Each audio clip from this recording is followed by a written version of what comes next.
So finally, we are going to start trig. So we're going to look at our three basic trigonometric ratios. So you want to have your scientific calculator handy.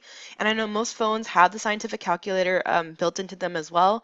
And in a pinch, feel free to use that. But again, for your tests and quizzes, you need to have an actual scientific calculator. Okay? Um, just a note, as you're working through this, if you're not able to figure out how to use the buttons on your calculator, make sure you ask me in class tomorrow so I can go over how to work with that with you guys. Okay, so let's start with what are our trigonometric ratios. So we have what's called sine, cosine, and tangent. And this relates sides to angles. So what we always want to have is some angle of reference that we're using to find our trigonometric ratios. So if you notice here, I'm saying let's just use angle A, and angle A. So we're going to be looking at this angle as our side of reference point. Okay? Before we talk about what sine, cosine, and tangent are, I want you to think about how we can label the sides of this right triangle. Remember, it must be a right triangle for these ratios to work.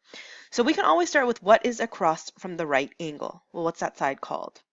Hopefully you remember that's called the hypotenuse, which I'm going to abbreviate with HYP. Now, what we want to look at now is what are the other two sides, BC and AB, from angle A. And these two sides change depending on which angle you look at. So if we're looking across from angle A, I've always called that the opposite of angle A. So that's going to be our opposite leg. So I'm going to use OPP to represent opposite. Okay? And then this leg right here, that's BA. See how it actually goes and hits that angle A? Well, we call that the adjacent leg. I'm going to use ADJ to represent adjacent. Okay?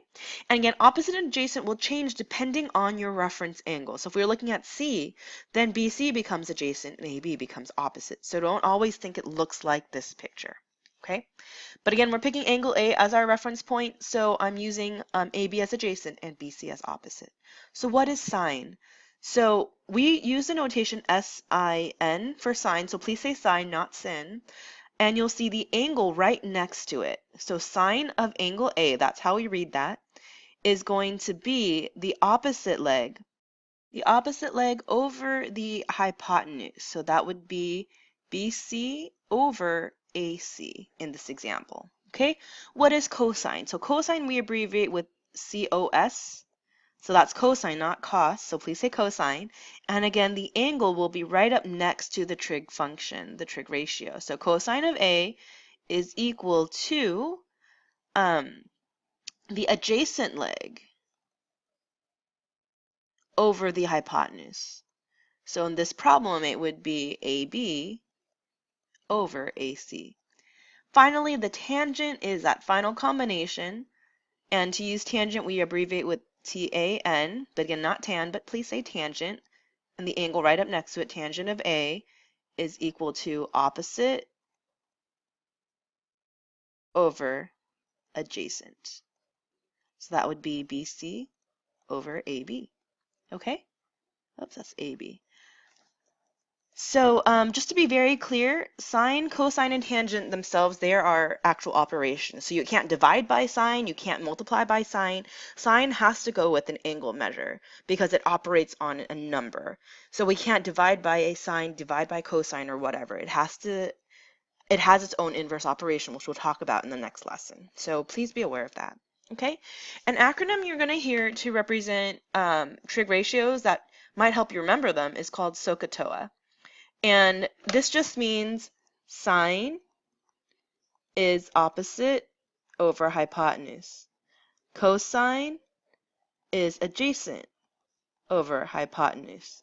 And tangent is opposite over adjacent. So I like this because it just saves a little bit of space on your note cards if you just write Sohcahtoa, and hopefully remember O is opposite, H is hypotenuse, and A is adjacent. And then you can remember what those ratios look like. Okay, let's practice this with example 1.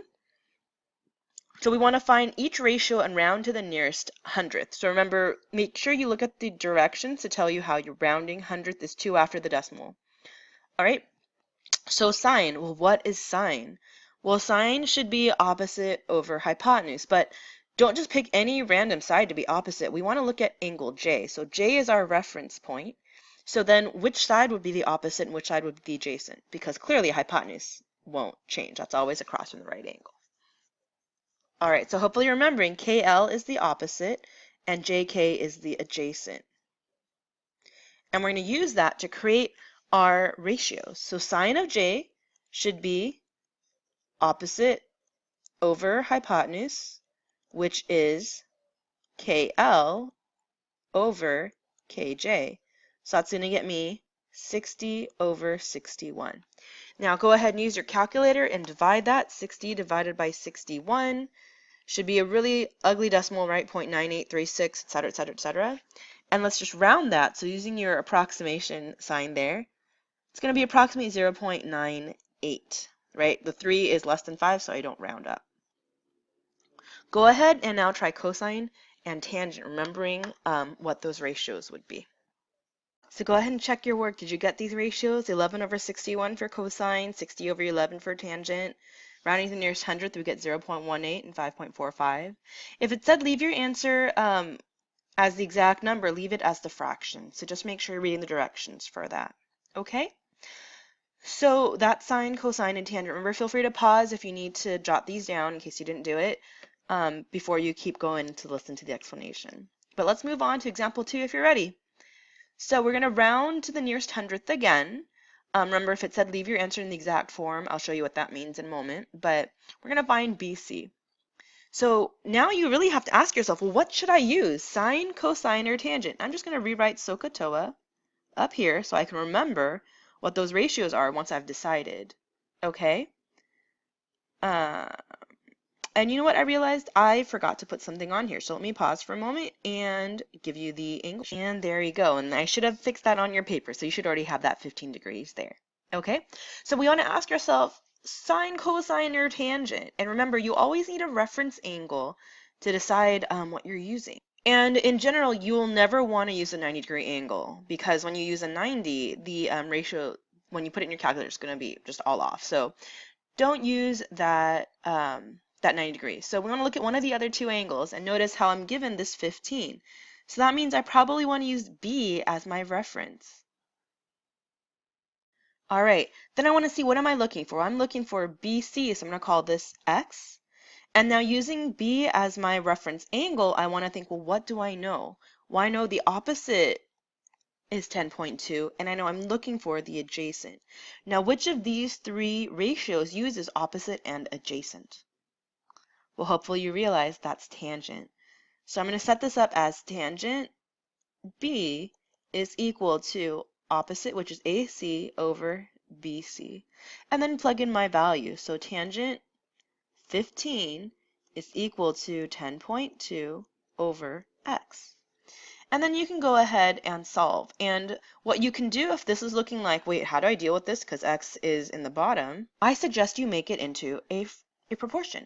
Remember, tangent 15, if you put that into your calculator, it's going to be some really ugly decimal, but it's still a number. So I can make that as something over 1, right?